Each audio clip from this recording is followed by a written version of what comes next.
മുഗൾ ചക്രവർത്തി അക്ബർ ആഗ്രയിൽ പണി കഴിപ്പിച്ച കോട്ടയാണ് നാം മുന്നിൽ കാണുന്നത്.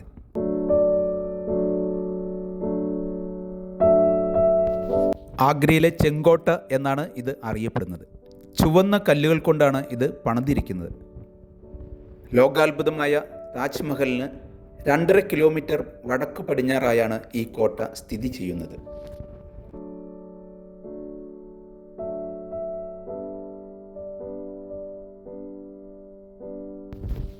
മുഗൾ ഭരണത്തിന് കീഴിൽ ഇന്ത്യയിലെ ഏറ്റവും പ്രധാനപ്പെട്ട കോട്ടയായിരുന്നു ഇത്.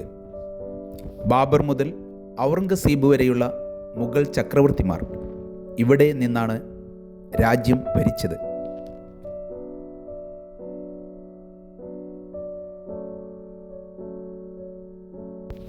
ഈ സ്ഥലത്ത് ചുടുകട്ട കൊണ്ട് നിർമ്മിച്ച പുരാതനമായ ഒരു കോട്ട ഉണ്ടായിരുന്നു.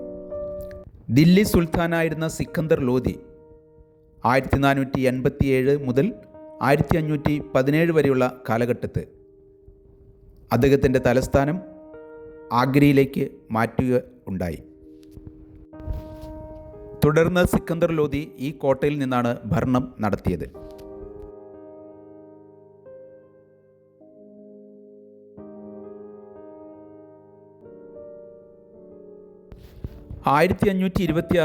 ഒന്നാം പാനിപ്പത്ത് യുദ്ധത്തിൽ തോൽപ്പിക്കപ്പെടുന്നതുവരെ സിക്കന്ദറിൻ്റെ പുത്രനായ ഇബ്രാഹിം ലോധി ഈ കോട്ടയുടെ നിയന്ത്രണം നിലനിർത്തിയിരുന്നു.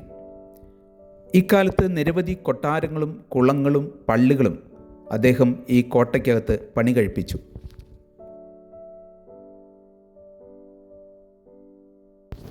മുഗൾ ചക്രവർത്തിമാരിൽ ഏറ്റവും പ്രധാനിയായിരുന്ന ജഹാംഗീറിൻ്റെ കൊട്ടാരമാണ് നാം ഈ കൺമുന്നിൽ കാണുന്നത്.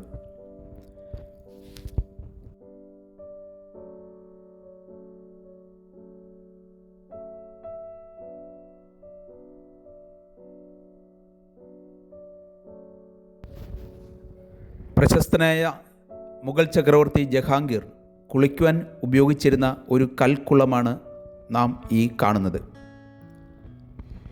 1610 ഈ ടാങ്ക് ജഹാംഗീർ ചക്രവർത്തി കുളിക്കുവാൻ ഉപയോഗിച്ചിരുന്നുവെന്ന് ചരിത്ര രേഖകളിൽ ഉണ്ട്. 5 അടി ഉയരവും 8 അടി വ്യാസവും 25 അടി ചുറ്റളവും ഈ കൽക്കുളത്തിന് ഉണ്ട്.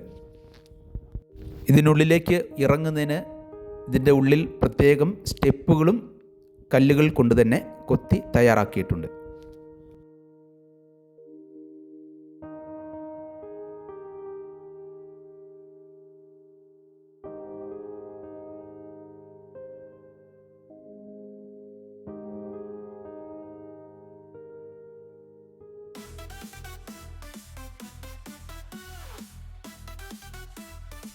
പാനിപ്പത്ത് യുദ്ധത്തിലെ വിജയത്തെ തുടർന്നാണ് മുഗളർ ഈ കോട്ടയും ഇവിടുത്തെ വൻ സമ്പത്തും പിടിച്ചടക്കിയത്.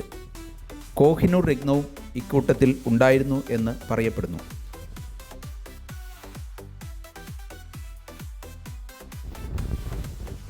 മുഗൾ ചക്രവർത്തി ബാബർ ഈ കോട്ടയിലായിരുന്നു വസിച്ചിരുന്നത്. ബാബറുടെ മരണശേഷം 1530 ഹുമയൂൺ ചക്രവർത്തി ആയതും ഇതേ കോട്ടയിൽ വെച്ചാണ്.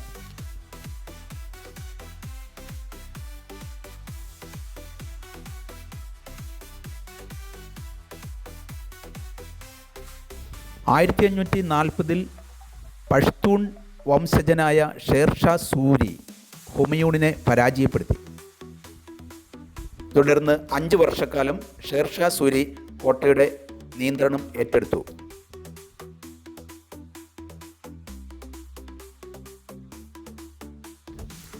ആയിരത്തി 1556 ഹുമയൂൺ പഷ്തൂൺ വംശജരെ പരാജയപ്പെടുത്തിയതോടെ ആഗ്ര കോട്ട വീണ്ടും മുഗളരുടെ പക്കൽ തിരിച്ചെത്തി.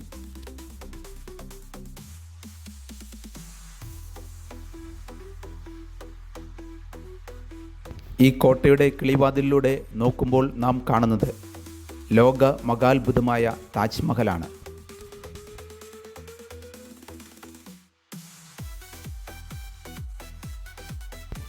കോട്ടയ്ക്കകത്ത് ഷാജഹാൻ ദിവാനി ഖാസ് എന്ന ഒരു മാളിക നിർമ്മിച്ചു.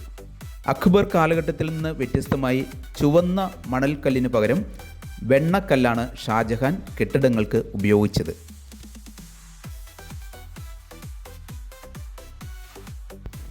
ഷാജഹാൻ നിർമ്മിച്ച മനോഹരമായ കൊട്ടാരമാണ് നാം ഈ കാണുന്നത്.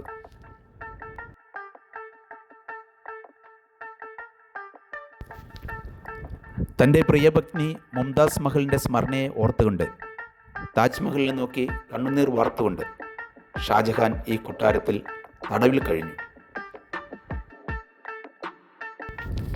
ലോക ചരിത്രത്തെ തന്നെ മാറ്റിമറിച്ച ഒരു ചക്രവർത്തി ഈ കിളിവാതിലിലൂടെ തൻ്റെ അന്ത്യനിമിഷങ്ങൾ എണ്ണി തീർക്കുക ഉണ്ടായി.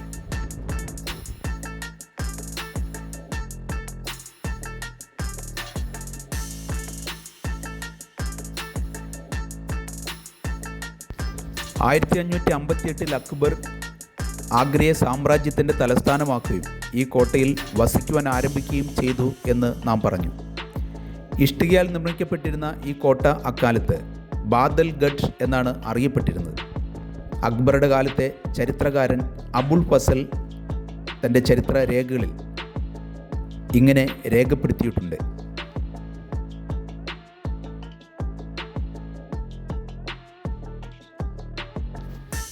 ആയിരത്തി 565 ഇവിടെ അക്ബർ പുതിയ കോട്ട നിർമ്മിക്കുവാൻ ആരംഭിച്ചു. രാജസ്ഥാനിലെ ബറൗലിയിൽ നിന്ന് ചുവന്ന മണൽക്കല്ലുകൾ എത്തിച്ചുകൊണ്ടാണ് കോട്ടയുടെ നിർമ്മാണം പൂർത്തിയാക്കിയത്. കോട്ട മതിലുകളുടെ ഉൾവശം ഇപ്പോഴും ഇഷ്ടികയാൽ നിർമ്മിതമാണ്. ഏകദേശം 2000 കൽവെട്ടുകാരും 2000-ഓളം ചുണ്ണാമ്പ് കൂട്ടുകാരും 8000-ഓളം മറ്റ് തൊഴിലാളികളും ചേർന്ന് 8 വർഷക്കാലം എടുത്താണ് ഇതിൻ്റെ നിർമ്മാണം പൂർത്തിയാക്കിയത്.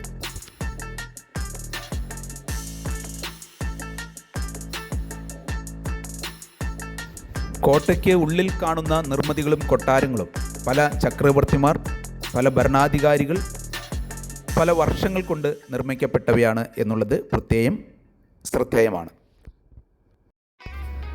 കൊട്ടാരത്തിനുള്ളിൽ കൂടി ഒരു ജലധാര ഒഴുകുന്നതിന് വേണ്ടി തയ്യാറാക്കിയിട്ടുള്ള ഭാഗമാണ് ഇത്. അക്ബറിൻ്റെ പുത്രനായ ഷാജഹാൻ്റെ ഭരണകാലത്താണ് കോട്ടയ്ക്ക് ഇന്നത്തെ രൂപം കൈവന്നത്. ഷാജഹാൻ വെണ്ണക്കല്ലുകൊണ്ട് പല കെട്ടിടങ്ങളും ഇതിനുള്ളിൽ നിർമ്മിച്ചു.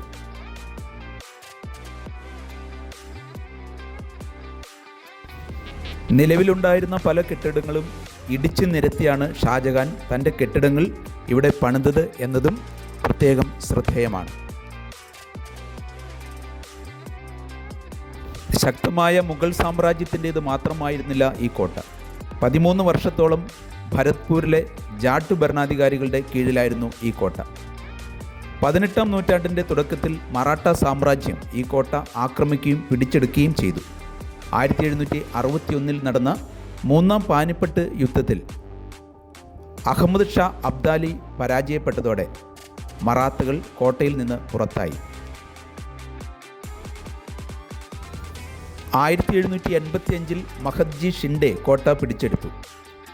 1803 2-ാം ആംഗ്ലോ മറാഠ യുദ്ധത്തിൽ ബ്രിട്ടീഷുകാർക്ക് കോട്ട നഷ്ടപ്പെട്ടു. 1857 1-ാം സ്വാതന്ത്ര്യ സമരത്തിൻ്റെ പ്രധാന യുദ്ധകേന്ദ്രം ഈ കോട്ടയായിരുന്നു.